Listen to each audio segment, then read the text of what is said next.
Morning. Good morning, নমস্কার, welcome to বাঙালিয়ানা in Poland. আজকে আমাদের বাগান চর্চা করার দিন, মানে যে বাগানটা অনেক কষ্ট করে করা, সেই বাগানটা ব্রুনো বাবাজি পুরো প্রায় শ্রদ্ধাঞ্জলি দেওয়ার জায়গায় চলে গেছে। আপনাকে আসুন, আপনাকে দেখাচ্ছি মানে কি হয়েছে বাগানের অবস্থা।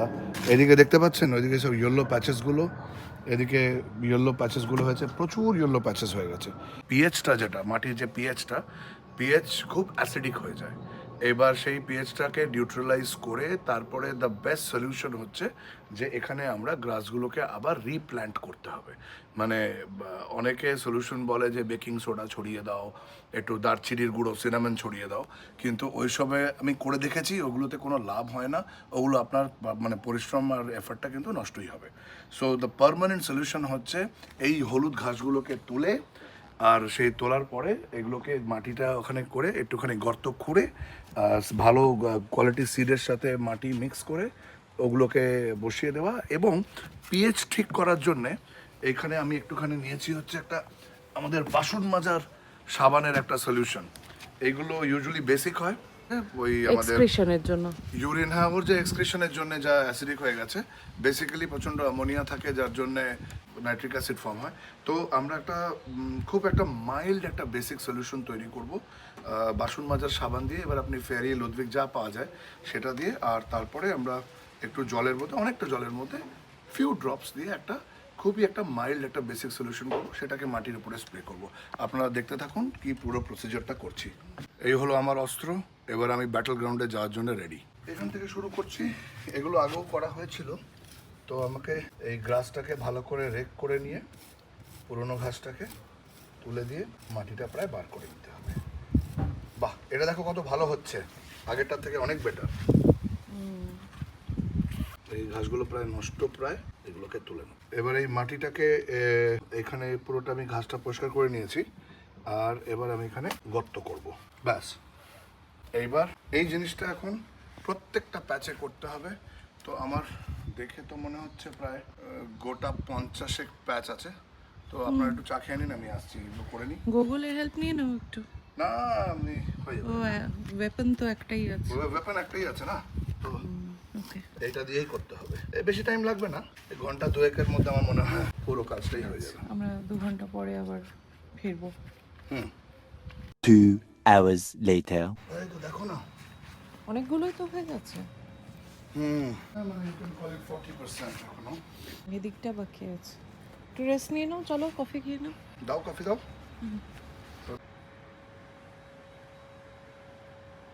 এত চিৎকার স্টপ। ড্যাডি বাইরে মুভ করছে, এক্ষুনি চলে আসবে। স্টপ। এইটা কি হচ্ছে? এখন কোনো বাইরে যাওয়া হবে না, এখানে তুমি চুপ করে বসো। বৃষ্টি হচ্ছে বাইরে, ব্রুনো। কি হয়েছে? ড্যাডি বাইরে গেছে তোমাকে না নিয়ে? তোমাকে নিয়ে যাবে, কিছুক্ষণ পরে নিয়ে যাবে, ঠিক আছে? এক্ষুনি আসবে, ঠিক আছে? নিয়ে যাবে, তুমি এখন বসো। হ্যাঁ, একটু ওয়েট করো, এক্ষুনি আসছে। মন খারাপ করে বসে পড়েছে, ওয়েট করে করে থকে গেছে। আসবে এক্ষুনি ব্রুনো। 1 hour later. তো এই পুরো প্রত্যেকটা প্যাচের ওপরের যে হলুদ ঘাসগুলো ছিল সেগুলো সব বার করা হয়েছে, আর বার করে সব কটাতে দেখো ছোট গুপিয়ে ফুটো করা হয়েছে। এইবার ওই সলিউশনটা যাতে যায়। হ্যাঁ, সলিউশনটা যাতে যায় বা পিএইচ নর্মাল হয়। তো আমরা এবার অনেকটা জলের মধ্যে খুব অল্প, মানে 3-4 ড্রপ আমরা এই সাবানটা দেবো, ব্যাস।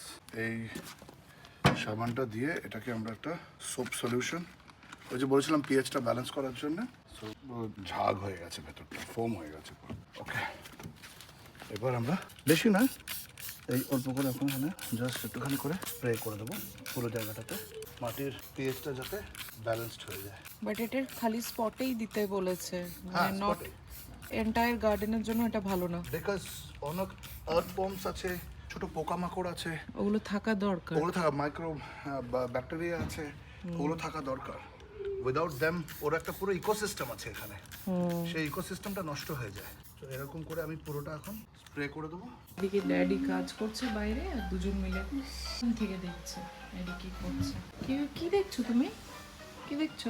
এখানে আমরা নিয়েছি হাই কোয়ালিটি ব্লু গ্রাস, যেটা আমাদের গার্ডেনে রয়েছে, তার সিডস, লম্বা সিডস। আর এখানে আমি পিএইচ নর্মাল করা বায়ো মাটি নিয়ে এসেছি।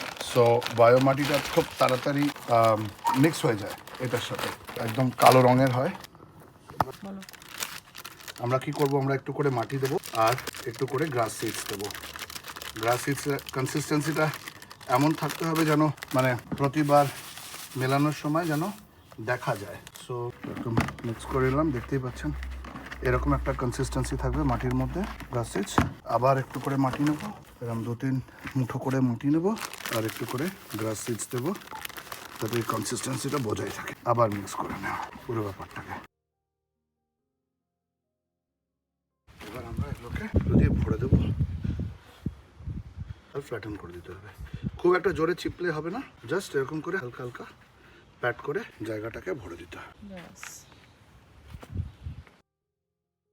সয়েল দিয়ে কভার হয়ে গেছে, এবার খালি শুধু ব্রুনোকে আসতে দিলে হবে না। এবার জল দিতে হবে, আমার মনে হচ্ছে বৃষ্টি হবে, বাট বৃষ্টির জলটাই পড়ে যাবে। না, বাট জল দিতে হবে। আমি দিয়ে দিই জল, তুমি একটু বসো। হ্যাঁ, ওই বড় ক্যানাস্তারাটা আনো, হ্যাঁ, খুব আমাদের অল্প জল দিতে হবে। পাইপটা দিয়ে পরে বীজগুলো ছড়িয়ে যাবে, হুর করে ভেসে যাবে, ওটা বড্ড বেশি ফোর্স। ঠিক আছে, দিয়েছি। ওই ক্যানাস্তার করে জল আনলে আমরা জলটা চালিয়েও দিতে পারি, গার্ডেনের জলটাও চালিয়ে দিতে পারি। তাই করো, তাই করো, তাহলে ইউনিফর্মলি। হুম। কি গো, হ্যাঁ। তাহলে গুনি হুম। কটা নাম্বার অফ প্যাচেস ফিক্স করা হলো? মানে এখনো ফিক্স হয়নি, 2 উইকের মধ্যে হয়ে যাবে। 1 2 3 4 5, 6, 7, 8, 9, 10, 11, 12, 13, 14, 15, 16, 17, 18, 19, 20, 21, 22, 23, 24, 25, 27, 28, 29, 30, 31, 32, 33, 34, 35, 36, 37, 38, 39, 50, 51, 52, 53, 54, 55, 56, 57, 59, 61, 62, 63, 64, 65। এইদিকে আরো দুটো আছে, তো 67, প্রায় 70 খানা স্পট। দেখা যাক, কিন্তু বৃষ্টি অলরেডি নেমেছে। হ্যাঁ, বৃষ্টি নেমে গেছে, আমার মনে হয় এখন আর জল দিতে হবে না। লেটস ওয়েট, বৃষ্টিতে খুব ইউনিফর্মলি জলটা পড়বে, ঠিক আছে। And now we just have to wait for the results.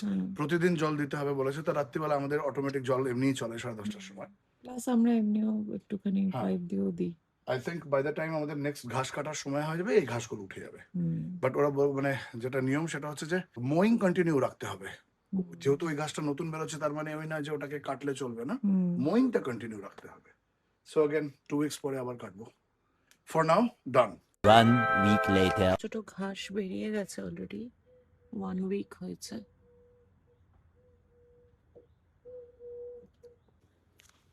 এই দেখো এখানে ছোট ছোট ছোট ছোট প্রচুর সাপ্লিংস বেরিয়ে গেছে প্রত্যেকটা জায়গায়।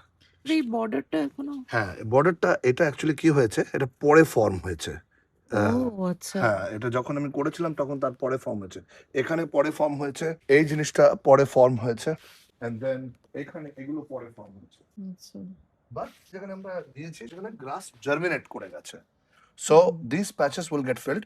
আমাকে এইগুলোর জন্য আবার আলাদা করে করতে হবে, once this grass is stable, ওগুলোর জন্য আবার আলাদা। আর এখানেও যে গ্রিনস আমরা ফেলেছিলাম অনেকটা কভার হয়ে এটা কভার হয়ে গেছে, this part is almost covered, this is not bad at this point in time. But again হ্যাঁ, ওই ছোট পিসগুলোকে আবার করে this is what you have to do. But once we come back, আমরা another 2 weeks the full grow.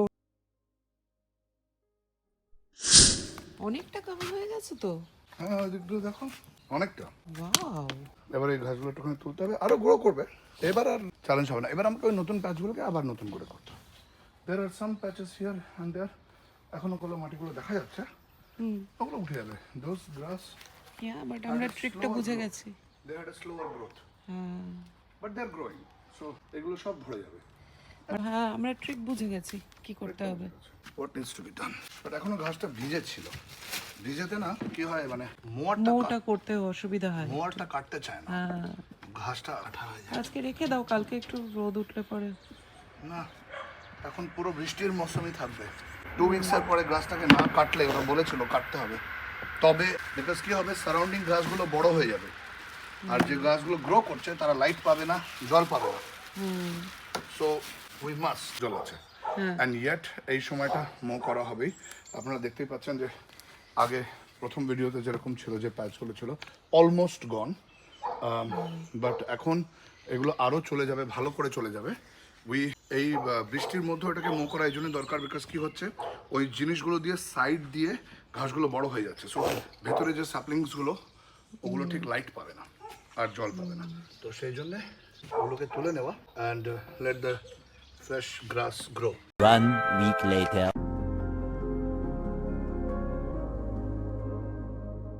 মাত্র 2 সপ্তাহের মধ্যেই আমাদের লনের কিন্তু অনেকটা প্যাচগুলো চলে গেছে। প্রায় 90% অংশ খুব সুন্দরভাবে ভরে উঠেছে। বাকি 10% শুধু এই কারণে করা যায়নি কারণ আমাদের ঘাসের বীজগুলো ফুরিয়ে গিয়েছিল। নতুন বীজ এনে খুবই শিগগিরই বাকি অংশটাও আমরা একইভাবে ঠিক করে ফেলবো। দেখো লন আমি এখনই ফ্রেশলি মো করেছি, রাইট? বল স্পটসগুলো কভার হয়ে গেছে মোটামুটি। বাট এখানে তুমি যদি দেখো আমাদের এখানে এই যে বর্ডারগুলো ফর এক্সাম্পল, এই যে ঘাসগুলো যেগুলো উঠে রয়েছে এগুলো মোয়ার দিয়ে যাবে না, ঠিক আছে? সো যদি বর্ডারগুলোকে একটা ভালো করে করতে হয়, যেমন এখানে হ্যাঁ চুপ করো, এই যে এই সাইডগুলোকে একটা ডেফিনেশন না হলে তো দেখতে ভালো লাগে না। সো এইগুলোকে করা, আর প্লাস এখানে দেখো এখানে কত আগাছা উঠেছে। এবার এইগুলো তো সব হাত দিয়ে তোলাটা is not going to be possible, right? আমি এর তার বার করে নিয়েছি, এটা আবার ওয়্যারলেস নয়। তো এর ভেতরে এরকম একটা রিফিল থাকে। সো এই রিফিলটাকে, এই তারটাকে একটু বার করে নিয়ে এই তারটাই ঘোরে বেসিক্যালি। আর এই ফুটোরটা দিয়ে এখান দিয়ে এটাকে রিফিলটাকে যদি আমি পরিয়ে নিই, তারের একটা সার্টেন লেন্থ অবধি তারটাও কাটতে থাকে, ছিঁড়তে থাকে। এখন এরকম মনে হচ্ছে থাকুক, বাট এটা লক হয়ে যায়।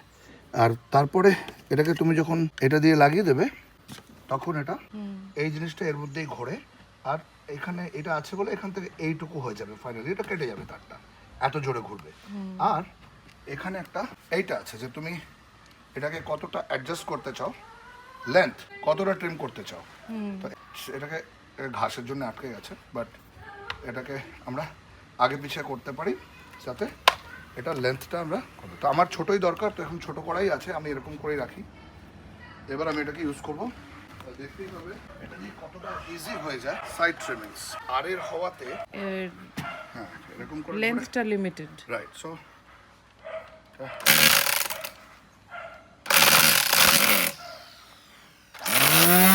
আশা করি এই ভিডিওটা আপনাদের কাজে লাগবে, বিশেষ করে যাদের বাগান আছে আর পেটও আছে। ভিডিওটি ভালো লাগলে অবশ্যই কমেন্টে জানাবেন। আর এমন আরও সুন্দর সুন্দর ভিডিও দেখতে গেলে আমাদের চ্যানেলটি সাবস্ক্রাইব করতে ভুলবেন না কিন্তু। আজকের ব্লগটা এখানেই শেষ করছি, আবার দেখা হবে আরেকটা ব্লগ নিয়ে। ততদিন খুব ভালো থাকবেন, সুস্থ থাকবেন।